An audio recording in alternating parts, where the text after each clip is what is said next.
Bismillahirrahmanirrahim. My name is Naila. I am from BS Chemistry Department and my age is 15. Now I will discuss the third course of Python, data manipulation with pandas. Chapter 1, data frame. So first of all, what is a data frame? A pandas data frame is a two-dimensional data structure like a two-dimensional array or a table with rows and columns. Pandas use the LOC attribute to return one or more specified rows. With the index argument, you can name your own indexes. Use the name index in the LOC attribute to return the specified row. If your datasets are stored in a file, pandas can load them into a data frame. Pandas philosophy. There should be one and preferably only one obvious way to do it. The Then of Python by Tim Peters, item 13. Chapter 2, Summary Statistics. Aggregating statistics. Different statistics are available and can be applied to columns with numerical data. Operations in general exclude missing data and operate across rows by default. The statistic applied to a multiple column of a data frame is calculated for each numeric value in a column.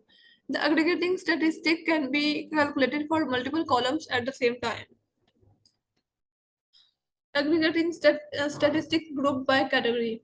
Calculating a given statistic for each category in a column is a common pattern. The group by method is used for support this type of operations more general.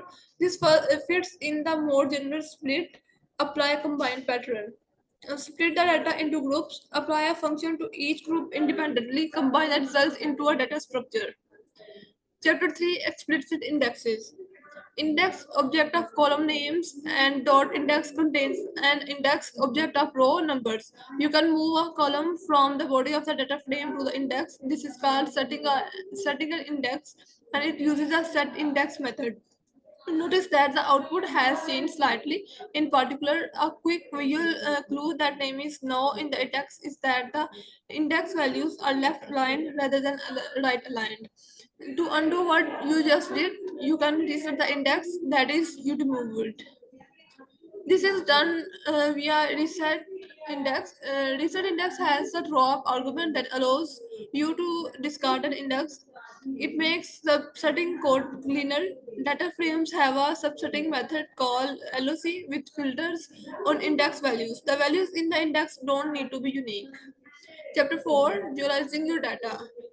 Creating data frames from a list of dictionaries constructed row by row, from a dictionary of lists constructed column by column. Reading and writing CSVs. What's a CSV file? Comma separated values designed for data frame like data. Most database and spreadsheet programs can use them or create them. That's all from my side. Thank you.